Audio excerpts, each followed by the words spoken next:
अनु की खामोशी ने आर्यवर्धन को परेशान कर दिया था। वह बार बार पूछ रहा था कि घर पर सब ठीक है या नहीं, लेकिन अनु हर बार यही कहती रही कि सब ठीक है। हालांकि उसकी आवाज से साफ झलक रहा था कि कुछ तो गड़बड़ है। आखिरकार अनु ने कहा कि वह कल ऑफिस आकर बात करेगी। आर्यवर्धन को शक हुआ कि जरूर कोई समस्या है। इसी बीच वह अनु को एक कोटेशन की फाइल देता है और एड्रेस भेजकर कहता है कि उसे 45 मिनट के अंदर टेंडर ऑफिस में सबमिट करना है। दूसरी ओर जब अनु फाइल लेकर जाती है तो मीरा उसे टेंडर संभालकर ऑफिस में रखने को कहती है। अनु पूरी सावधानी से उस फाइल को संभालती है ताकि कोई भी जानकारी लीक न हो। लेकिन चालाक मीरा जानबूझकर वह टेंडर लीक कर देती है और इसका सारा दोष अनु पर मढ़ देती है। मीरा सभी के सामने आरोप लगाती है कि अनु ने पैसों के लालच में यह टेंडर बेच दिया है। वह कंपनी के लोगों को अनु के घर भेजती है, जहां उन्हें एक पैसे से भरा बैग मिलता है। यह देखकर सबको यकीन हो जाता है कि गलती अनु की ही है। उधर अनु के घर पर माहौल बहुत बुरा हो जाता है। पुष्पा सदमे में है और शर्मा जी टूट चुके हैं। पहले उनकी दुकान में आग लग जाती है और अब बेटी पर इतना बड़ा इल्जाम। दुख से भरकर शर्मा जी अपने कमरे में बंद हो जाते हैं और कहते हैं कि अब जीने का कोई मतलब नहीं रह गया। पुष्पा रो रो कर बेहाल हो जाती हैं। तभी अनु वहां पहुंचती है और उसे पता चलता है कि उसके पापा ने खुद को कमरे में बंद कर लिया है। उसी समय आर्यवर्धन भी वहां पहुंचता है और परिवार की मदद करता है। वह सबको भरोसा दिलाता है कि वह असली दोषी को सामने लाएगा और अनु का नाम साफ करेगा। आर्यवर्धन की यह बात सुनकर शर्मा जी को थोड़ी राहत मिलती है और उनके चेहरे पर फिर से उम्मीद की झलक आती है। लेकिन अनु ने अब ठान लिया है कि वह आर्यवर्धन से दूरी बनाए रखेगी। शर्मा जी भी नहीं चाहते कि अनु अब आर्या से कोई रिश्ता रखे। इसलिए अनु आर्या को अनदेखा करना शुरू कर देती है, भले ही उसके दिल में दर्द और सच्चाई दोनों ही हों। अनु की खामोशी ने आर्यवर्धन को परेशान कर दिया था। वह बार बार पूछ रहा था कि घर पर सब ठीक है या नहीं, लेकिन अनु हर बार यही कहती रही कि सब ठीक है। हालांकि उसकी आवाज से साफ झलक रहा था कि कुछ तो गड़बड़ है। आखिरकार अनु ने कहा कि वह कल ऑफिस आकर बात करेगी। आर्यवर्धन को शक हुआ कि जरूर कोई समस्या है। इसी बीच वह अनु को एक कोटेशन की फाइल देता है और एड्रेस भेजकर कहता है कि उसे 45 मिनट के अंदर टेंडर ऑफिस में सबमिट करना है। दूसरी ओर जब अनु फाइल लेकर जाती है तो मीरा उसे टेंडर संभालकर ऑफिस में रखने को कहती है। अनु पूरी सावधानी से उस फाइल को संभालती है ताकि कोई भी जानकारी लीक न हो। लेकिन चालाक मीरा जानबूझकर वह टेंडर लीक कर देती है और इसका सारा दोष अनु पर मढ़ देती है। मीरा सभी के सामने आरोप लगाती है कि अनु ने पैसों के लालच में यह टेंडर बेच दिया है। वह कंपनी के लोगों को अनु के घर भेजती है, जहां उन्हें एक पैसे से भरा बैग मिलता है। यह देखकर सबको यकीन हो जाता है कि गलती अनु की ही है। उधर अनु के घर पर माहौल बहुत बुरा हो जाता है। पुष्पा सदमे में है और शर्मा जी टूट चुके हैं। पहले उनकी दुकान में आग लग जाती है और अब बेटी पर इतना बड़ा इल्जाम। दुख से भरकर शर्मा जी अपने कमरे में बंद हो जाते हैं और कहते हैं कि अब जीने का कोई मतलब नहीं रह गया।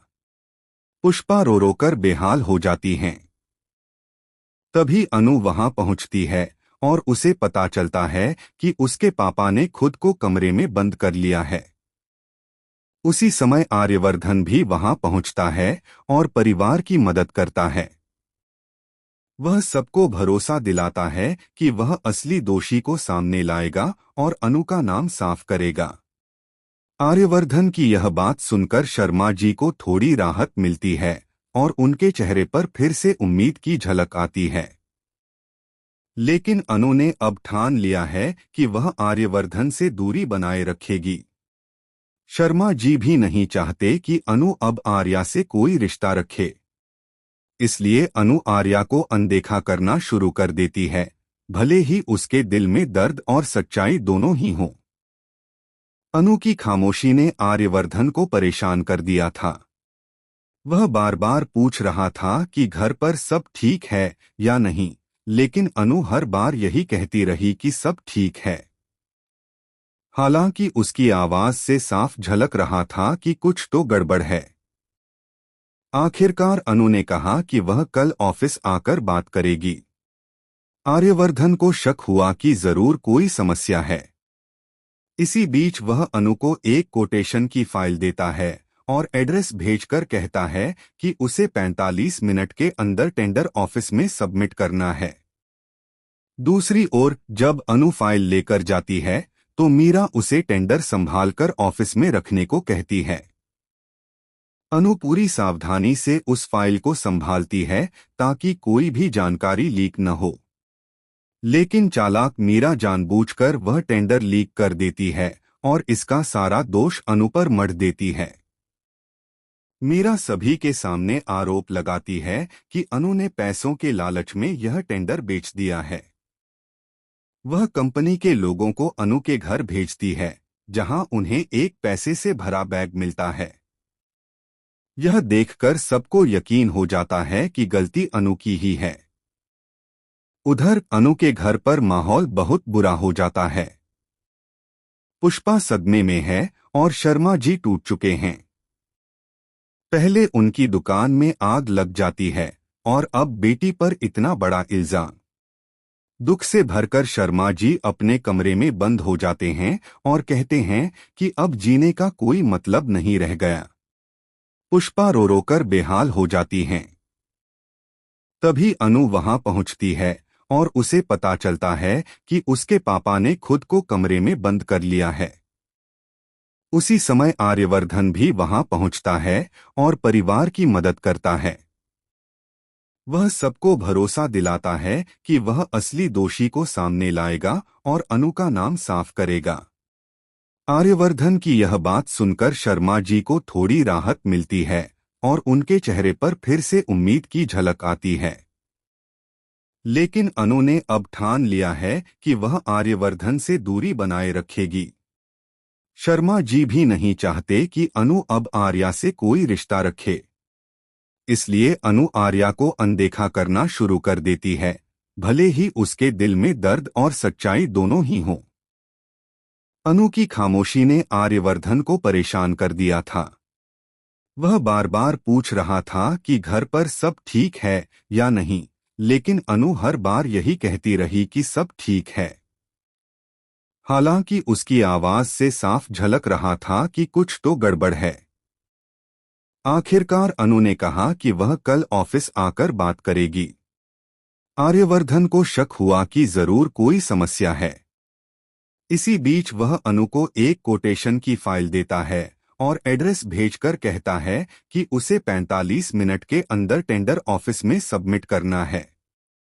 दूसरी ओर जब अनु फाइल लेकर जाती है तो मीरा उसे टेंडर संभालकर ऑफिस में रखने को कहती है। अनु पूरी सावधानी से उस फाइल को संभालती है ताकि कोई भी जानकारी लीक न हो। लेकिन चालाक मीरा जानबूझकर वह टेंडर लीक कर देती है और इसका सारा दोष अनु पर मढ़ देती है। मीरा सभी के सामने आरोप लगाती है कि अनु ने पैसों के लालच में यह टेंडर बेच दिया है। वह कंपनी के लोगों को अनु के घर भेजती है, जहां उन्हें एक पैसे से भरा बैग मिलता है। यह देखकर सबको यकीन हो जाता है कि गलती अनु की ही है। उधर अनु के घर पर माहौल बहुत बुरा हो जाता है। पुष्पा सदमे में है और शर्मा जी टूट चुके हैं। पहले उनकी दुकान में आग लग जाती है और अब बेटी पर इतना बड़ा इल्जाम। दुख से भरकर शर्मा जी अपने कमरे में बंद हो जाते हैं और कहते हैं कि अब जीने का कोई मतलब नहीं रह गया। पुष्पा रो रो कर बेहाल हो जाती हैं। तभी अनु वहां पहुंचती है और उसे पता चलता है कि उसके पापा ने खुद को कमरे में बंद कर लिया है। उसी समय आर्यवर्धन भी वहां पहुंचता है और परिवार की मदद करता है। वह सबको भरोसा दिलाता है कि वह असली दोषी को सामने लाएगा और अनु का नाम साफ करेगा। आर्यवर्धन की यह बात सुनकर शर्मा जी को थोड़ी राहत मिलती है और उनके चेहरे पर फिर से उम्मीद की झलक आती है। लेकिन अनु ने अब ठान लिया है कि वह आर्यवर्धन से दूरी बनाए रखेगी। शर्मा जी भी नहीं चाहते कि अनु अब आर्या से कोई रिश्ता रखे। इसलिए अनु आर्या को अनदेखा करना शुरू कर देती है, भले ही उसके दिल में दर्द और सच्चाई दोनों ही हों। अनु की खामोशी ने आर्यवर्धन को परेशान कर दिया था। वह बार बार पूछ रहा था कि घर पर सब ठीक है या नहीं, लेकिन अनु हर बार यही कहती रही कि सब ठीक है। हालांकि उसकी आवाज से साफ झलक रहा था कि कुछ तो गड़बड़ है।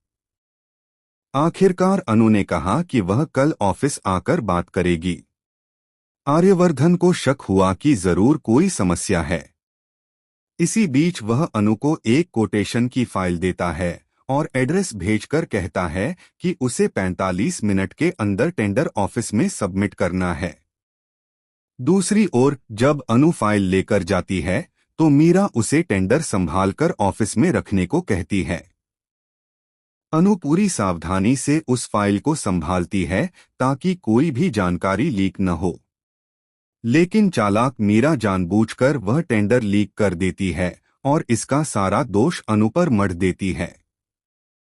मीरा सभी के सामने आरोप लगाती है कि अनु ने पैसों के लालच में यह टेंडर बेच दिया है। वह कंपनी के लोगों को अनु के घर भेजती है, जहां उन्हें एक पैसे से भरा बैग मिलता है। यह देखकर सबको यकीन हो जाता है कि गलती अनु की ही है। उधर अनु के घर पर माहौल बहुत बुरा हो जाता है। पुष्पा सदमे में है और शर्मा जी टूट चुके हैं। पहले उनकी दुकान में आग लग जाती है और अब बेटी पर इतना बड़ा इल्जाम। दुख से भरकर शर्मा जी अपने कमरे में बंद हो जाते हैं और कहते हैं कि अब जीने का कोई मतलब नहीं रह गया। पुष्पा रो रो कर बेहाल हो जाती हैं। तभी अनु वहां पहुंचती है और उसे पता चलता है कि उसके पापा ने खुद को कमरे में बंद कर लिया है। उसी समय आर्यवर्धन भी वहां पहुंचता है और परिवार की मदद करता है। वह सबको भरोसा दिलाता है कि वह असली दोषी को सामने लाएगा और अनु का नाम साफ करेगा। आर्यवर्धन की यह बात सुनकर शर्मा जी को थोड़ी राहत मिलती है और उनके चेहरे पर फिर से उम्मीद की झलक आती है। लेकिन अनु ने अब ठान लिया है कि वह आर्यवर्धन से दूरी बनाए रखेगी। शर्मा जी भी नहीं चाहते कि अनु अब आर्या से कोई रिश्ता रखे। इसलिए अनु आर्या को अनदेखा करना शुरू कर देती है, भले ही उसके दिल में दर्द और सच्चाई दोनों ही हों। अनु की खामोशी ने आर्यवर्धन को परेशान कर दिया था। वह बार बार पूछ रहा था कि घर पर सब ठीक है या नहीं, लेकिन अनु हर बार यही कहती रही कि सब ठीक है। हालांकि उसकी आवाज से साफ झलक रहा था कि कुछ तो गड़बड़ है। आखिरकार अनु ने कहा कि वह कल ऑफिस आकर बात करेगी। आर्यवर्धन को शक हुआ कि जरूर कोई समस्या है। इसी बीच वह अनु को एक कोटेशन की फाइल देता है और एड्रेस भेजकर कहता है कि उसे 45 मिनट के अंदर टेंडर ऑफिस में सबमिट करना है। दूसरी ओर जब अनु फाइल लेकर जाती है तो मीरा उसे टेंडर संभालकर ऑफिस में रखने को कहती है। अनु पूरी सावधानी से उस फाइल को संभालती है ताकि कोई भी जानकारी लीक न हो। लेकिन चालाक मीरा जानबूझकर वह टेंडर लीक कर देती है और इसका सारा दोष अनु पर मढ़ देती है। मीरा सभी के सामने आरोप लगाती है कि अनु ने पैसों के लालच में यह टेंडर बेच दिया है। वह कंपनी के लोगों को अनु के घर भेजती है, जहां उन्हें एक पैसे से भरा बैग मिलता है। यह देखकर सबको यकीन हो जाता है कि गलती अनु की ही है। उधर अनु के घर पर माहौल बहुत बुरा हो जाता है। पुष्पा सदमे में है और शर्मा जी टूट चुके हैं। पहले उनकी दुकान में आग लग जाती है और अब बेटी पर इतना बड़ा इल्जाम। दुख से भरकर शर्मा जी अपने कमरे में बंद हो जाते हैं और कहते हैं कि अब जीने का कोई मतलब नहीं रह गया। पुष्पा रो रो कर बेहाल हो जाती हैं। तभी अनु वहां पहुंचती है और उसे पता चलता है कि उसके पापा ने खुद को कमरे में बंद कर लिया है। उसी समय आर्यवर्धन भी वहां पहुंचता है और परिवार की मदद करता है। वह सबको भरोसा दिलाता है कि वह असली दोषी को सामने लाएगा और अनु का नाम साफ करेगा। आर्यवर्धन की यह बात सुनकर शर्मा जी को थोड़ी राहत मिलती है और उनके चेहरे पर फिर से उम्मीद की झलक आती है। लेकिन अनु ने अब ठान लिया है कि वह आर्यवर्धन से दूरी बनाए रखेगी। शर्मा जी भी नहीं चाहते कि अनु अब आर्या से कोई रिश्ता रखे। इसलिए अनु आर्या को अनदेखा करना शुरू कर देती है, भले ही उसके दिल में दर्द और सच्चाई दोनों ही हों।